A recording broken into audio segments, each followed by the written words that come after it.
talk about tonight. And I say that, and we'll probably end up early, but we'll see. But appreciate everybody being with us tonight, and those had several who mentioned to us that they watch us online on Wednesday nights and are able to be here, so welcome them to our class too. Kind of as a review, as we always do before we get started, in case we have somebody who is new to listen to what we got to say. Lesson topic is 7 Habits of Highly Effective Christians.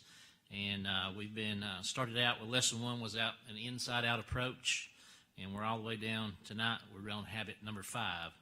The first 3 we did was be proactive, begin with the end in mind, and put first things first. Those were private victories we talked about, where we have to kind of address ourselves and get ourselves right before we can start dealing with others. So last week we began habit 4, which was think win-win. And that was our first of our public victories section of our lessons, where we're talking about what our relationships are like with other people. And in that lesson last week, we introduced it to say that thinking win-win is a frame of mind where it's not you or me, it's both of us. We both are important. Both of us can win. We looked at some things that win-win is not, which is win-lose. It's that totem pole where we're ranked, and I'm better than you, I'm at the top, you're underneath me. That scarcity mentality where there's only so much out there, and if you're winning, that means I'm losing. That's not the way we should do it. We talked about lose-win, the doormat philosophy of that one, which can lead to resentment. We also talked about, though, that in Christianity, sometimes that is a win-win, like Christ did when he died on the cross. He lost his life, but he won salvation for us, so that's not always bad. And then we ended up with win-win, which is all-you-can-eat buffet mentality, where there's abundance. Everybody can win, and for me to win, you've got to win too. So that was kind of where we left off last week. I really like tonight's lesson. I think if I had to rank them, I might really say it's the most important of all, in my mind anyway. But lesson 6, habit 5, is seek first to understand, then to be understood. So I think that is a major problem that we have in our society today, big time. So let's start out talking about what does that mean? What does it look like to seek first to understand, then to be understood? Basically, it's a habit of listening to other people's ideas and their feelings first. It's having that frame of mind, like we did last week, another frame of mind, and heart that emphatically listens to others first. It's trying to see things from their viewpoint. Listening without interrupting. It's about being confident in voicing your ideas, yet being open to considering that the ideas of the other person might have merit. I'm not always right. I know that's hard for me to believe sometimes, but I'm not always right. I told my wife she didn't marry the perfect man. I thought I was wrong once, but I was mistaken. So that's the closest I came to making a mistake. But we don't always have all the facts. The other person has something that's useful too. Even if it's not, we need to listen to them. But it means listening past where that other person's finished. It means pausing before you answer, letting them get their point, their story, their compliment, and even their criticism out completely. Then, before preparing your own response, ask more about what they said. It means being fully engaged in the conversation with the other person, understanding what they said and why they said it. Seeking real understanding affirms the other person what they have to say, and that's what they want. And think about it, that's what we all want. We want to be understood. We want to be valued. We want to be affirmed. Wendy showed me a little funny on her phone not long ago. It was this little bitty girl. I don't know how old she was, but she was small. But she was mad at her mama, and she was stomping her foot. Boy, and she says, and her mother's name was Linda, evidently. She says, "Linda, listen. And she didn't want to hear what Mama had to say. She wanted Mama to listen to what she had to say. And that's kind of how we are a lot of times. We stomp our foot. Listen to me first, but that's the opposite of how we should go about it. To bring it to a point of what we're talking about tonight, about being effective, do you really want to be effective? If you want to be a better or more effective leader, if you want to be a more effective spouse, a parent, a friend, a Christian, be a better listener. That's the key. Avoid the habit of monologue. Mono means one. I'm the only one talking. All right? By really listening with the intent of understanding, appreciate, and affirm. The ability to hear is a gift. The willingness to listen is a choice. So God gave us that ability to hear, but we make the choice whether or not we truly listen to the other person. You know, the old saying is, God gave us, my grandmother used to say this, give you one mouth and two ears, because you should listen twice as much as you speak. So we forget that sometimes, but it's very important. If we look at Proverbs chapter 3 and verse 5, a short little verse there, it says, trust in the Lord with all thine heart and lean not on thine own understanding. That's true in matters of doctrine. A lot of people say, well, that's how I feel. What does God say? But it's also true about anything. It's not just my understanding, but try to understand the other person too.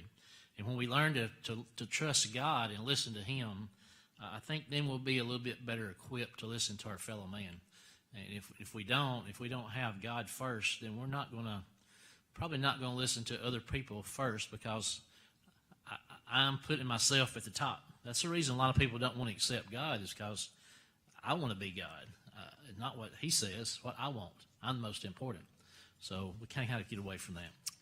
All right, so as that is an introduction, let's talk about our 3 points. We always try to make 3 points and then summarize it. But in order to listen with intent to understand, first thing we need to do is learn to listen with skill. There is a skill to that. A couple little funnies here. I saw this on a T-shirt not too long ago. My wife's here. I can say these things, so I'm not talking behind her back. But it says, the T-shirt said, my wife says I have 2 faults. I don't listen and something else. So he wouldn't listen in a second. All right. Another one says these 2 guys were at work one day on a break, and they were talking about their home life and all that. When another one said, I'll tell you what happened to me. He said, I was at home on the night. I was looking at my phone. I was watching a game on TV. I was listening to the radio, and said, all of a sudden my wife just stopped and said, you weren't even listening to me, were you? And I thought to myself, now that's a strange way to start a conversation. So, no, I wasn't listening to her. She had been talking. I hadn't heard a thing she said, because my attention was somewhere else, okay? So that's kind of how we do with each other a lot of times, not just at home, with people in general. And when I first saw this, one of the first things that came to my mind, and I'm sure all y'all remember this, but it was a 1967 movie called Cool Hand Luke, starring Paul Newman.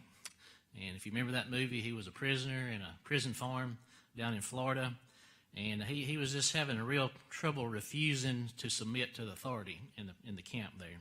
And he had repeatedly got in trouble, and the warden kind of got fed up, and he has done something to him, put him in the hot box. I forgot what it was, but he said to the other prisoners, what we've got here is a failure to communicate. So that made one of the top lines of all movies in history, was that one. That's the first thing that popped in my mind when I heard that. And, that's true. Most times when we have an issue, what we have is a failure to communicate. Either we don't listen, or we don't talk, or we jump to conclusions, or whatever, okay? And we'll touch on some of those. All right, so in that, let's talk about listening for a minute. We said this is about listening with skill. Communication is the most important skill in life. I truly believe that, and I think that most of us will think about it. If you don't think it's number one, it's got to be in the top 3. Okay, but communication is the most important skill in life. We spend most of our waking hours engaged in one of the 4 basic types of communication: reading, writing, speaking, and listening. Now, think about what we do in school. You spent years learning how to read and write, years learning how to speak. What about listening? Did you ever take a class about listening? What training or education have you had that enables you to listen so that you really deeply understand another human being from that individual's frame of reference? Comparatively few people have any training in listening at all.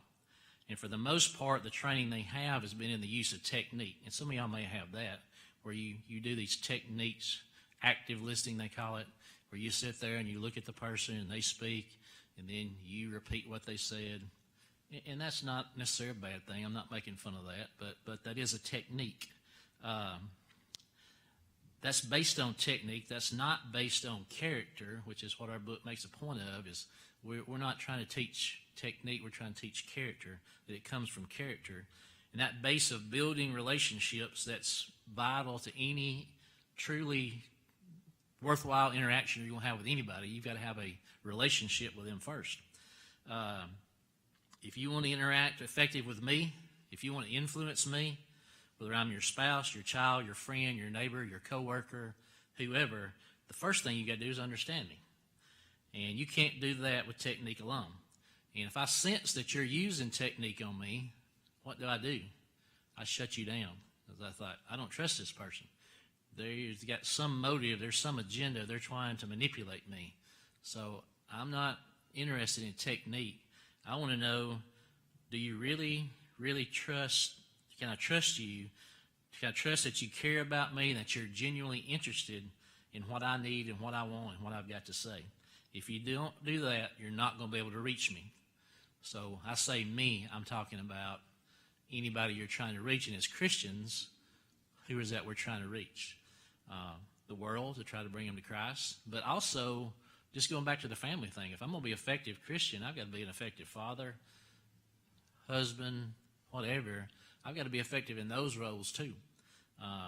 So if you want to be really effective in communication, you can't do it with technique alone. You have to build that skill of emphatic or empathetic listening on the basis of trust that inspires openness. If you have that, then people will open up and they'll talk to you. I think I've mentioned this a little bit before, but another thing that Covey talks about in one of his books is about the emotional bank account. He says, we have an emotional bank account with everybody we deal with. And just like that bank, we make deposits and withdrawals. And if I'm going to have a relationship with you, if you're going to be my friend, then I'm going to do things that puts deposits in my account. All right? Occasionally, I'm going to have to do things that's going to be a negative. I'm going to make some withdrawals. So I've got to be sure I've got enough deposits in there that I don't go bankrupt. So we do that in our relationships sometime, especially talking about maybe man and wife. When we're dating, we only see each other, at first, when you first start dating, maybe you only see each other on weekend, maybe for, a few hours at first. And it's easy to be on your best then, And I'm making deposits. I'm taking her out to eat. I'm complimenting her. I'm opening the door. I'm doing all that stuff, man. I'm racking up the points. But when you're married and you live together all the time, sometimes there's going to be some negatives. So you got to be sure you got enough positives in there that you can do that. Same way when you're dealing with people. All right. With my teachers, I've always said this, and I learned this part of this from this study and from others. But I always tell them when it comes to dealing with your students, the first 3 days and really the first 2 weeks, I don't care if you teach them anything about your subject matter. The first thing you got to do is establish a relationship with your students. The old saying, they don't care how much you know until they know how much you care, there's never been a truer statement. If you're going to reach those kids and get them to work for you and get them to learn, you got to do that. There was a famous lady, teacher, she made a lot of videos and a lot of money off the statement, but she said, kids don't learn from people they don't like. And you're not going to have a, kumbaya moment with every child you got in class, and you're not all going to strike it 100%, but you have to make an effort to try to establish that relationship. And if they know that you care about them, and that you'll go the extra mile, then they'll work for you. I had a student like that at Mars Hill this year, my very first semester. The very first day he came in, and he tried me right off the bat. He came in, and he opened the window. He had a drink. He was eating. He kicked his feet up on the table. He was pushing all the buttons. And I've been doing this for a long time. It didn't really faze me. I just calmly, we don't eat in here. Y'all just had lunch. Put your stuff away. Close the window. We got the air conditioner on. Get your feet off the table. Turn around. Get your notebook out. And let's go to work. So later I talked to the counselor, and she said, yeah, this boy's he's had some real issues in his life, and he's had some people who's really let him down. And he wants to see if you care about him, if you're gonna really make an effort to go the extra mile with him. And now, him are best buds. He comes by my room. I don't have him this semester. He comes by at least every other day. Hey, Coach, how's it going? We made a connection, and he knows that I care about him beyond just him being in my classroom and keep his mouth shut. I want him to learn something and be a better person. So if we can get that going, form that relationship, then you can do something. So to begin with, we have to learn to listen with skill. Our second point is we have to listen with empathy. So sympathy versus empathy, what's the difference in those? Well, sympathy is when you share the feeling of another. They're sad, so I'm sad for you. Okay, you lost a loved one. I'm sorry for your loss. Empathy is when you really understand the feelings of that person. If I've lost someone, then if I have a child who's lost a parent, and I've lost a parent, I can empathize with you, not just sympathize with you. So that is an important skill. It's when we're listening to somebody, is we don't just sympathize with them, but we empathize. We try to put ourselves in their shoes. And we all know the funny saying about putting yourself in another person's shoes. It says, before you criticize somebody, walk a mile in their shoes. It says that way you'll be a mile away from them and you'll have their shoes. So that's why you put yourself in their shoes. That's not the true way, but never forget that one too. But seek first to understand involves a shift in our paradigm or our way of doing things. Most people don't listen with the intent to understand. They listen with the intent to reply. They're either speaking or preparing to speak. Most people won't get their point across. So I've done this. I admit, all of us have. But somebody's saying something, and you're listening. It's like, yeah, I've already got my mind made up. You can say whatever you want to. I'm just waiting on you to finish so I can tell you my side of this, okay? Go ahead. Hurry up. Pat my foot, okay? I'm not listening with the intent to understand. I'm listening with the intent, with the purpose that I'm right, and I'm going to say what I got to say. Hurry up and get your point across, even though it's stupid. Listen to what I got to say. I'm right, okay? That's too often we do that. When we do that, we ignore that other person completely. We may pretend we're listening, or we only pick out parts we want to hear, and we miss the entire meaning of what they were talking about to begin with. What we're really doing there is filtering everything through our lens. We're looking at it from our perspective and not theirs. And the lens that people see things is, it's entirely different. And if you'll think back in your life, you probably remember some instances where you thought you knew what was going on until you was able to see what the other person had going on. Then it made sense. You do that autobiographical thing where, oh yeah, I know exactly how you feel. I went through the same thing. Let me tell you about what happened to me. So again, that doesn't help. They don't want to hear what happened to you. They're trying to tell you what their concern is right now. They prescribe their own glasses for everyone to interact with. We do that sometimes. So came across this story, and it's in the book, but it's a pretty good one. But it's a story of an optometrist. He says, imagine that you go to the eye doctor, and you start to sit down and tell him what your issues you're having. Things are blurry. I can't see up close. Whatever. You start to tell him. He cuts you off. He said, whoa, wait a minute. Here you go. Put these on. He takes off his glasses, hand to him. He said, I've worn these for years, and they've really helped me. All right? It says, so you put them on, look through them, said, this is terrible. I can't see a thing. These are not my prescription. He snaps back, what's wrong with you? They work great for me. Try harder. You're not concentrating. Look closer. He said, okay, I'm trying, but everything's just a blur. That's not what I mean. That's not what I need. And he come back and say, you're ungrateful. Everything I've done for you, I offer to give you my own glasses, and you don't even appreciate it. Okay? Now, that's a crazy story. We'd never go back to that eye doctor, obviously. But how many of us do that same thing when we're talking to somebody? We want them to look through our glasses and see things the way we see them. We're not trying to see what their vision problems are. We don't have much confidence in somebody who prescribes before they diagnose. In too many instances, we do that. We have that tendency to rush to judgment on a person or a situation without knowing all the facts. A lot of times we don't take the time to diagnose, to really understand what that problem is before giving our criticism. A couple of stories. I'm big on stories. First one is this one I read about. It says there was a junior executive, and they're in a pretty big company in their department, and they get a new CEO, new boss. He comes in with all these things he's going to change and do. And junior executive goes home to his wife. He said, this new boss, he is way out there. He's ruining the company. He's going to run us in the ground. Never going to work. His wife says, well, have you talked to him about it? Have you tried to figure out why he's doing these things? What does he know that you don't know? I hadn't really thought about that. So he goes back the next day, invites the new boss to lunch, and they talk about it. And he just plainly says, what's your plans and why are you doing these things?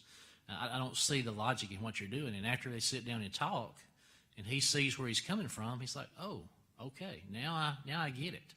So that's how we are too many times, not just in business.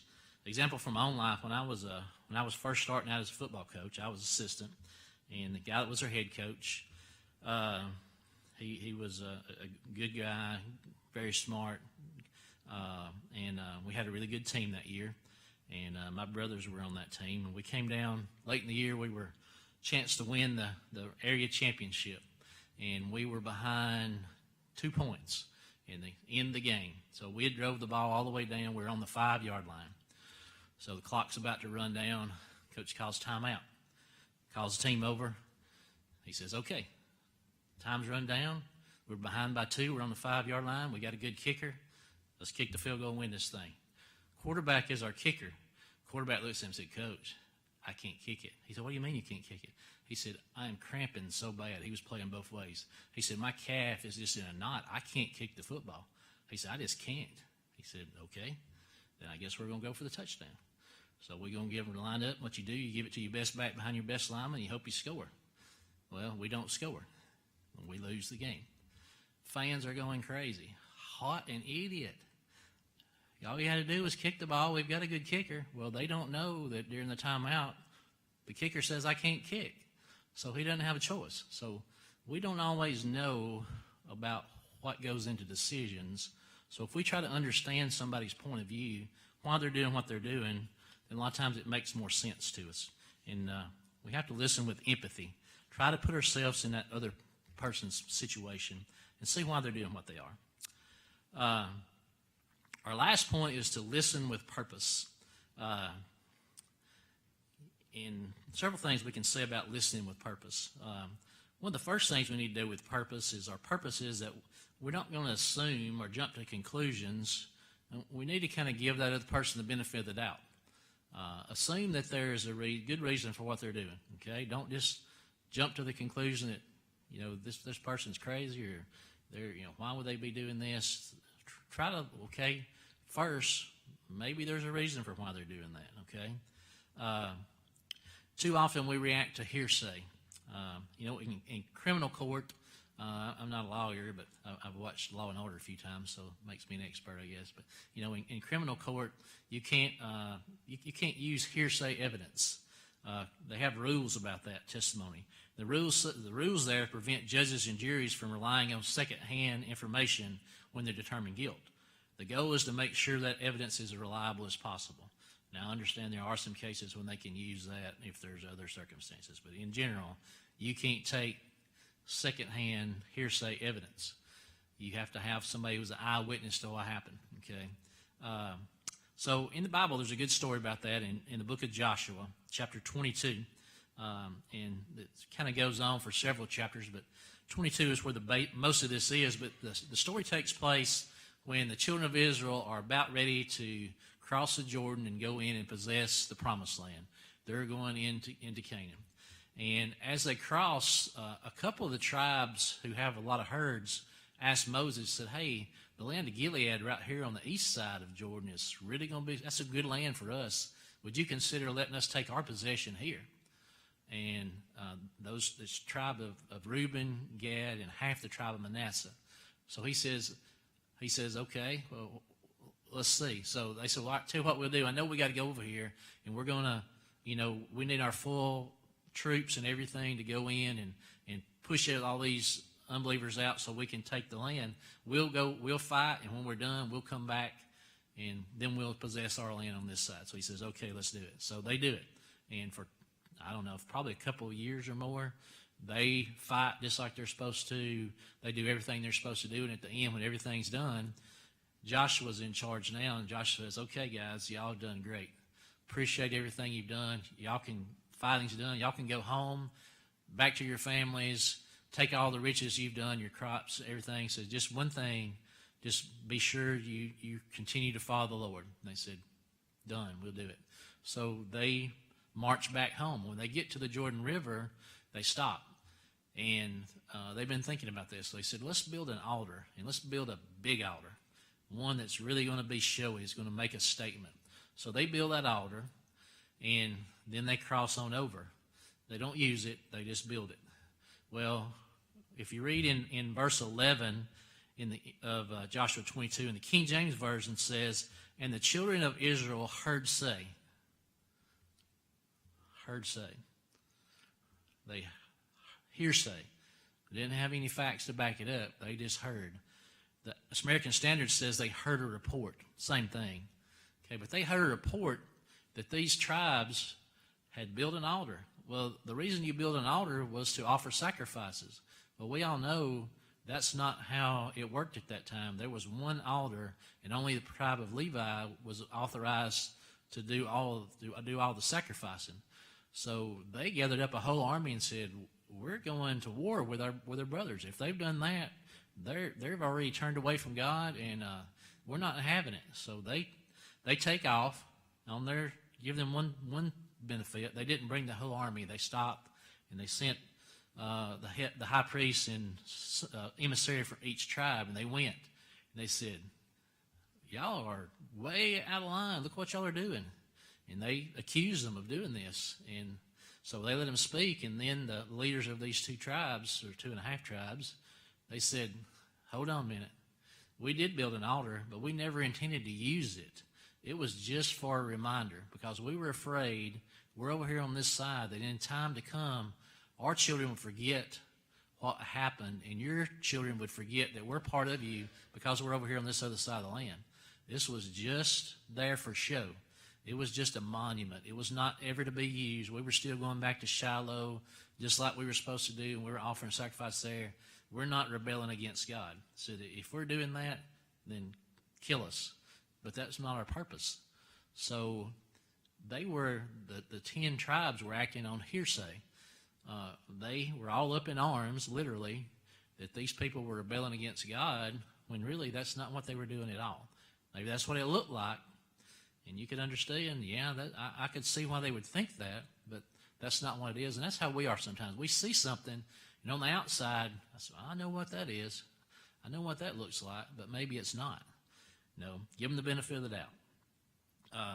So, majority of our problems in our society today, I think, are a result of failure to seek first to understand, then to be understood. If you think about everything that goes on in our country today, marital problems, parental problems, cultural problems, racial problems, spiritual problems, I think you can trace the biggest majority of those back to going off half-cocked, we're acting on hearsay, not giving the other person the benefit of the doubt, and not trying to understand their point of view before we rush to judgment on them. I really commend our elders for the workshop we finished on Wednesday nights not long ago on the differences in our generations. I think that was very good, very useful. What we found during that, or I did, and I think everybody I talked to did, was that there are differences in how we were brought up from generation to generation, maybe what was going on in the world at that time that influenced us, maybe. But whether it was we grew up in the Depression and that made us save and scrimp, or we grew up during the 60s rebellion and that kind of what we saw influence, whatever was going on. But what we found out, that we have more in common than we do differences. And if we focus on our commonalities instead of differences, then we can get somewhere. Marital Needs. I mentioned this in here before, but the book that we had in a class one time, Wendy and I did when we were living in Gardendale, is His Needs, Her Needs. I think that's a must-read for every couple, even if you've been married for a long time, but especially if you're about to get married, you really need to study that book. But, males and females are different. God made us that way. We're not the same. We have different wants. We have different needs. Different frames of reference on how we see things. Even when we have kids, father's perspective is different than the mother's perspective. God made us, we need both. Those kids need both parents. So we need to try to work through that and understand each other before we rush to judgment, or before we are at each other. Try to seek first to understand. Parental, that we need to do that from a spirit of love and understanding. The Bible says, "Provoke not your children to wrath." The book has a lot to say about that if you want to read that. He talks a lot about parenting and how that, some examples. One example he's talked about where the son of Stephen Covey, his son played quarterback at BYU and was a really good player, ended up hurting his knee and he didn't get to play his last year or so. But then he had a son, and he was going to be a good quarterback. So he spent all his time with his son, training him, grooming him to be a quarterback, and wanted him to be, play in college and do all things he did. He said then probably his 11th grade year, he said, Dad, I don't want to play football anymore. He said, what do you mean? You know, and he first, he's like, first thought was, I've invested all this time and energy and training into you so that you can have this great experience. Then he thought, am I doing this for him or for me? Am I want him to do that, or am I trying to live out my glory that I didn't get to finish? You know, and so then he actually listened to him. He said, why do you not want to play? So he tried to understand. He said, well, Dad, you were big. He said, I'm the smallest one on the team. Everybody's grown a lot last year. He said, I took a beating last year. He said, I just don't know if I want to go through that again. The other guys in my class, they're 3 or 4 inches taller and 20 and 30 pounds heavier than we were last year, and I'm still a runt. He said, it's not going to be any fun. So he said, well, then it's up to you. You think about it. You decide what you want to do. If it's your decision, it's your life. If you want to play, play. If you don't. Well, the son thought about it for a while, and then he decided when he got closer to time, I really do want to play. But he wasn't forced to do it. And the dad understood what his concerns were as far as playing football. It wasn't that he didn't like the sport, he didn't want to be like Dad or all that stuff. It's just like, I was scared I'm going to get hurt next year, you know. So once they had an understanding, they had a lot better relationship, and they enjoyed each other and enjoyed the game more, where it's not a pressure situation. You know, so good example there he talked about in that. Cultural differences. A ton of cultural differences across generations. We did that, but even just with different peoples. You know, I'm not a world traveler. I've never been outside the United States and don't really know where I'd like to go right now. But if I did, I'd need to know some things about that. I've heard some people say they went to one country. I forgot where it was. But they gave thumbs up. Hey, good job. How you doing? Bad idea. In that country, that's the same thing as putting the middle finger up. That was a major insult. You don't hold up a thumb. That's bad. They didn't know that. So misunderstanding, okay? Cultural differences. Another one, it was a missionary told me years ago, it may not be true now, but he went to Russia on a mission trip. And they were riding on the bus to where they were going to go, and him an interpreter. And he said, he had a habit, you know, he said, I would kind of lean over and cross my legs. He said, the interpreter said, no, don't do that. He said, what do you mean? He said, that's a sign of disrespect.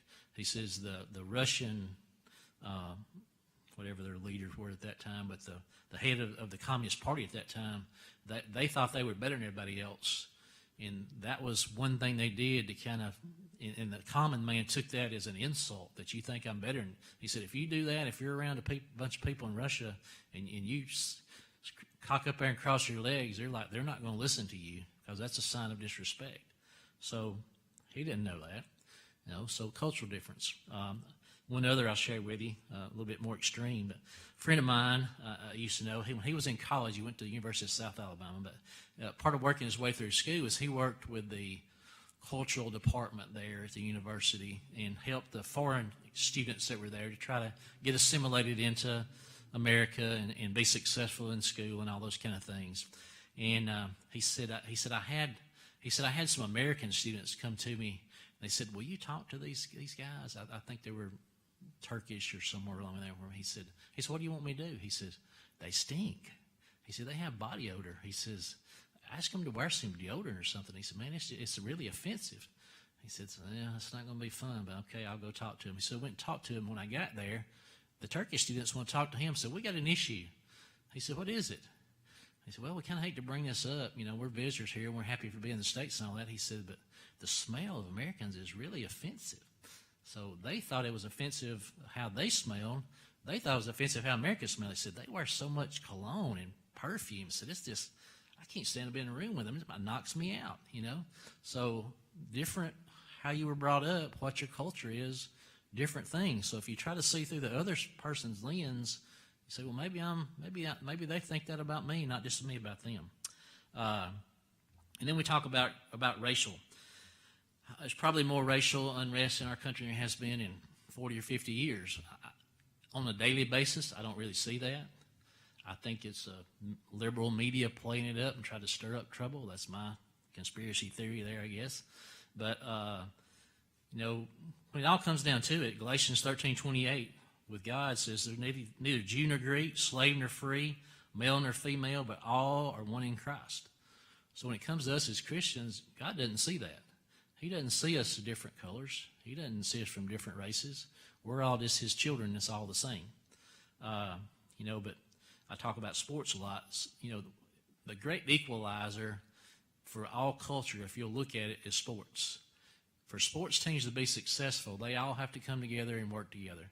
They come from different economic backgrounds, different racial backgrounds, different cultural backgrounds, but they put all that aside and they work for one common goal, and they learn to love each other, and they become brothers on that team, or sisters if it's a girls' team.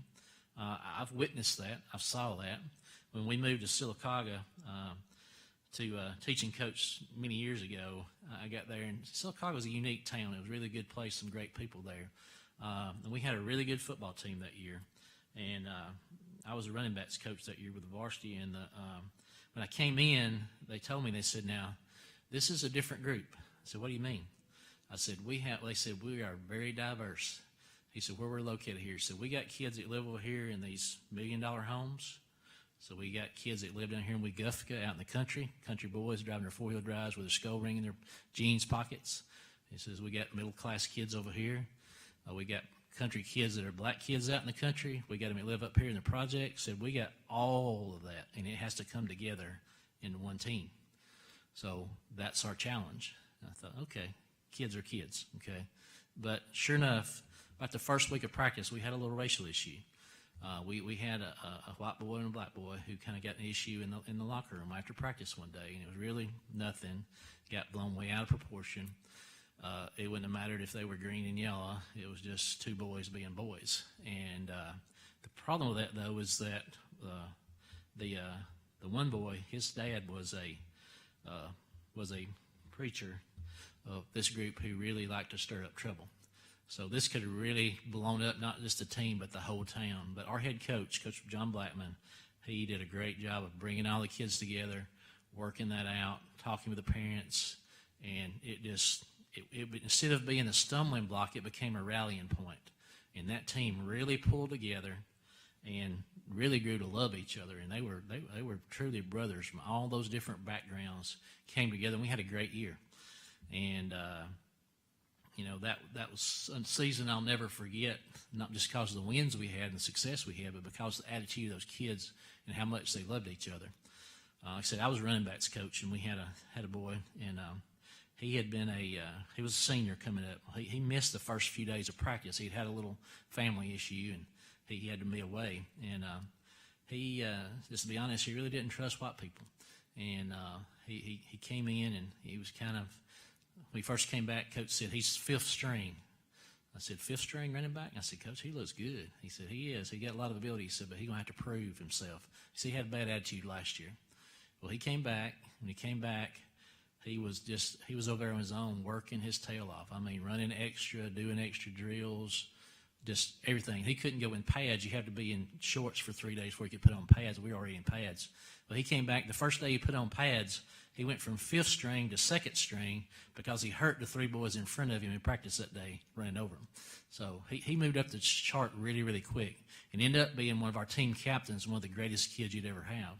And I loved him. And he was a really great influence on the younger kids because he had seen a lot and he knew what it took to overcome some adversity. So it was really a great example of how race doesn't really matter if you all pull together. And then we talk about spiritual. When it comes to working with people that are different, or denominational friends especially, sometimes that can be a challenge. If you're trying to teach them and convert them to overcome what they've been taught their entire life. I heard this one statement, and I'll never forget it. It says, it's easier to believe a lie you've been told 1,000 times than a truth you've heard once. So if your whole life you've been indoctrinated with this doctrine, you believe that, okay? That's where you come from. Why would those people tell me that? I trust them. I love them. That's my family. Why would they lead me astray? Well, it doesn't mean they meant to lead you astray. They just didn't know either. But so we have to approach it from that and be patient with them and not just, talked about this last week when we had the religious discussion. It's not a spiritual battle. It's not I'm right, you're wrong, I'm trying to win an argument. We're trying to convert a soul. We're trying to save a soul. So we have to take that and try to understand where they're coming from. What is their background? What do I need to do to reach that person? the story of Muscle and Shovel, we mentioned that last week, that book.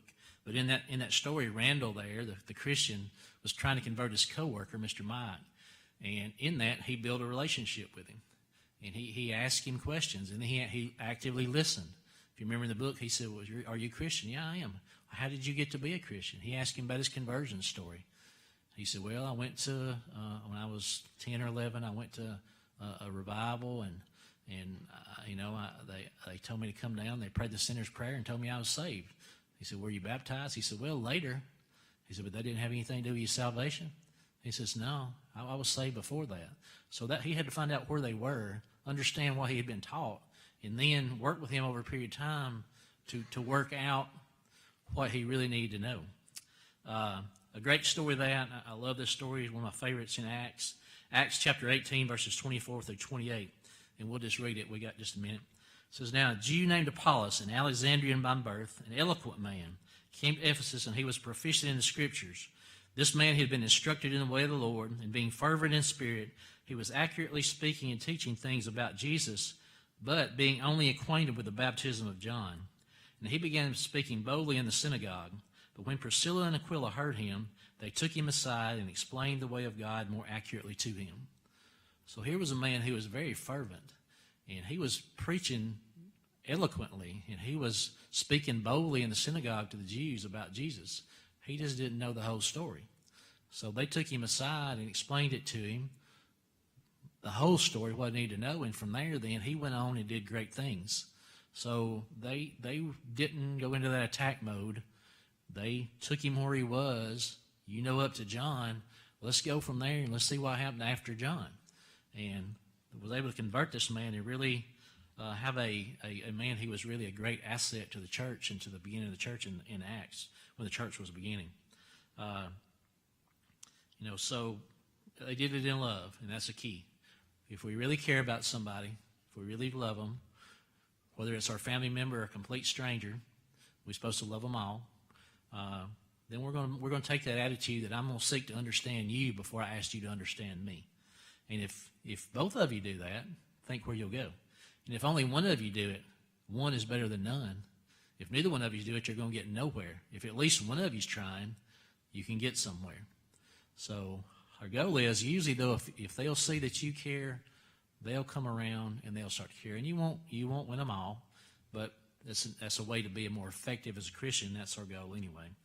John 13:35 says, by this, all people will know that you are my disciples if you have love one for another. So if you have that love for each other, people see that. They know you're genuine. They know you care about them. You're a lot more likely to reach them. So last thing I'll leave you with, Acts 11:15 says, he that has ears to hear, let him hear. That was Jesus saying that. He that hath ears to hear, let him hear. He said that 6 times, Matthew 11:13, 2 times in 13, Mark 4:9, and Luke 8:8, 14:35. So basically what he was saying is just another way of saying in our common Southern English would be, listen up, pay close attention to this. This is important. So we need to listen with intent of understanding the other person first, and then get them to listen to us. So end up with this statement. Communication is the most important life skill. If we want to be effective Christians, we have to learn to listen with skill, with empathy, and with purpose. So hopefully we said something tonight to kind of encourage you, give you something to think about as we deal with people, family members, co-workers, friends, whoever, as we move forward. But thank you for your attention, and let's bow William with a prayer. Father, we thank you for today, for the beautiful weather you gave us lately. Thank you for the ability we have to come out tonight to study and listen to thy word. I thought you'd be with us, that we would not just take these things on face value, but we would study them further, try to incorporate them into our daily lives and make us better and more effective Christians for you. I thought you'd be with the ones who are not able to be with us tonight, the ones who are sick. I know we still have several on that list who are suffering from various ailments. Pray that you'd be with them, and the ones who are caring for them. Probably the ones who are watching us tonight, not able to be here. Pray that they also was able to get something from the lesson. Pray also we have many in our number, even our audience tonight, who have lost loved ones lately. Pray that you'd be with them, comfort them, know that you are the great comforter, and also we would be your hands and feet here on earth, that we would do what we can to help in that situation also.